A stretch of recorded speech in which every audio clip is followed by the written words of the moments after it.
राधे राधे। एक बहुत ज़्यादा इम्पॉर्टेंट वीडियो शेयर करूँगा और बहुत ही इम्पॉर्टेंट है आईपी कैमरों के लिए, स्पेशली जो ओरिजिनल कैमरे हिकविजन के या और लगे होते हैं उनके लिए बहुत ही इन्फॉर्मेटिव है गाइस। प्लीज़ देखिएगा और समझिएगा कि क्या लॉजिक है, क्या है, क्योंकि मैं यहाँ भी 2-3 दिन से लगा हुआ था। आई एम कीप सेइंग कि सर ऐसे करने से फिक्स हो जाएगा, बट दे सेड नहीं, कनेक्टर चेंज करो हो जाएगा, कनेक्टर चेंज करो हो जाएगा। तो क्या किया एक्चुअली हमने, क्या प्रॉब्लम आ रही थी? प्रॉब्लम गाइस सबसे ज़्यादा हमें ये आ रही थी, ये 2-3 साल बल्कि 5 साल हो गए इस साइड को कैमरे लगे हुए। और क्या हो रहा था, कुछ कैमरे आ रहे थे और कुछ चले जाते थे। कभी ये वाला कैमरा गायब हो जाता था, कभी ये आ रहे थे फिर चले जाते थे। तो मतलब चले जाते थे और आते थे, तो कभी भी ऑफ़ और ऑन का प्रोसेस चल रहा था, कोई सा भी कैमरा पर्टिकुलर चला जाता था। तो इन्होंने मेरे को कहा कि गोपाल कनेक्टर चेंज करो। मैंने कहा why, who told you to change the connector? They said नहीं चेंज करने हैं कनेक्टर, कुछ कैमरे आ रहे हैं जा रहे हैं। तो मैंने कहा चलो ठीक है, कैमरे के कनेक्टर चेंज करते हैं। तो मैंने कनेक्टर चेंज करे गाइस। जैसे ये कैमरे का कनेक्टर था तो मैंने ये कनेक्टर चेंज किया, 2-3 और कैमरे के कनेक्टर थे, मैंने सबके कनेक्टर चेंज करे।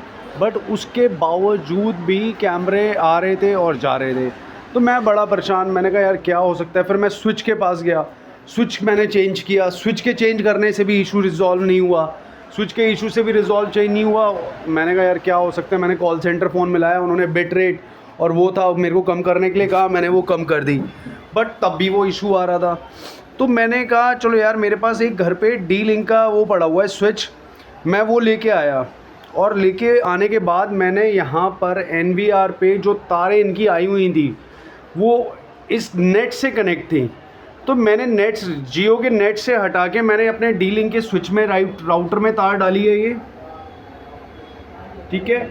और ये जो येलो वायर आ रही है वो राउटर से इसमें डाली, राउटर से इस स्विच में डाली वायर। जो मेन वायर आ रही है स्विच से, वो वाली मैंने यहाँ पर डाली गाइस, ठीक है, ये ग्रे कलर की।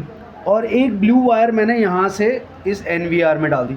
तो मैंने एक स्विच एक्स्ट्रा लगा दिया NVR के पास। तो इस NVR के पास एक्स्ट्रा स्विच लगाने का फ़ायदा क्या हुआ, जो कैमरे ये अटक अटक के आ रहे थे उनकी स्पीड अच्छी आने लग गई। और जो डबल क्लिक करके मैं फुल स्क्रीन कर रहा था, तो डबल क्लिक करके फुल स्क्रीन वाला जो इशू था वो भी रिजॉल्व हो गया, क्योंकि वो ना डबल क्लिक करता था तो ब्लैक विंडो आती थी। तो अब वो ब्लैक विंडो नहीं आ रही, वो अब कैमरा खुल रहा है। देखो, अगर मैं ये कैमरा खोल रहा हूँ तो खुल रहा है, अगर मैं पर्टिकुलर कोई कैमरा खोल रहा हूँ तो अब वो खुल रहा है। पहले ऐसा नहीं हो रहा था, पहले क्या था, ब्लैक विंडो आ जाती थी।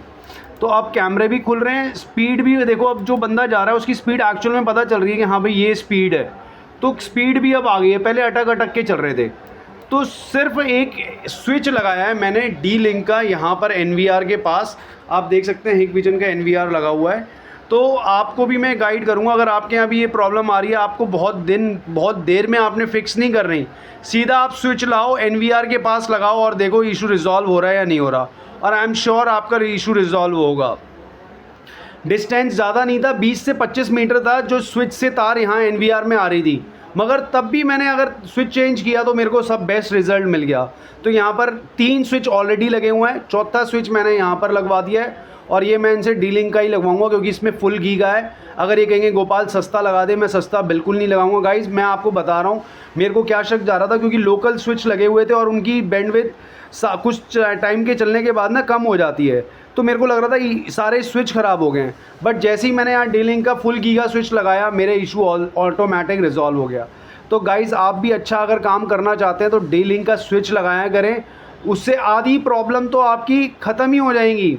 मैं सच बता रहा हूँ, मैं मोस्टली डी लिंक का ही लगाता हूँ, बट जो कोई कस्टमर सस्ते वाले हैं मैं वहाँ काम ही नहीं करता, मुझे काम ही नहीं मिलता, मेरे को कोई दिक्कत नहीं है। मगर जो मैं काम करता हूँ ना, तो उसमें प्रॉब्लम नहीं आती तो दिल से बड़ी खुशी होती है। मैं सच बता रहा हूँ, जहाँ जहाँ मैं करके आया हूँ आज तक दोबारा पलट के ही नहीं गया, क्योंकि वहाँ प्रॉब्लम ही नहीं आई ना। उन्होंने मेरे को प्रॉब्लम के लिए फ़ोन किया, बस यही फ़ोन किया कि गोपाल आ जाना, वहाँ एक और कैमरा लगाना है, दूसरी साइड पे लगाना है, यहाँ लगाना है। क्योंकि उन्हें पता है गोपाल महंगा तो है, मगर यह है कि उसके जो प्रोडक्ट्स लगाएगा उसमें प्रॉब्लम नहीं है। तो गाइस समझें, जो महंगा दे रहा है इसका मतलब ये नहीं है कि वो औरों के कंपेयर में महंगा दे रहा है, वो चीज़ भी अच्छी लगा के दे रहा है। तो डीलिंग का स्विच बहुत कम लोग यूज़ कर रहे हैं गाइस। 7,500 का डीलिंग का स्विच आता है, लोकल आता है 2,500 रुपये का। तो हर एक बंदा 2,500 के पीछे है और उसमें इतनी प्रॉब्लम आती है कैमरों में पूछो मत। और ये 7,500 का लगा के कस्टमर भूल जाता है, 10-15 साल के लिए भूल जाता है कि किससे कैमरे लगवाए थे। तो क्या बेटर है वो आप खुद डिसाइड करें। तो ये सॉल्यूशन रहा हमारा कि हमने यहाँ पर एक स्विच लगाया और हमारा इशू रिजॉल्व हो गया। तो अगर आपके साथ भी कैमरे आ रहे हैं, जा रहे हैं, हो रहा है इशू, तो आप अपना इशू इस तरह से फिक्स कर सकते हैं guys. Thank you for your support guys. Have a wonderful day, take care, bye bye.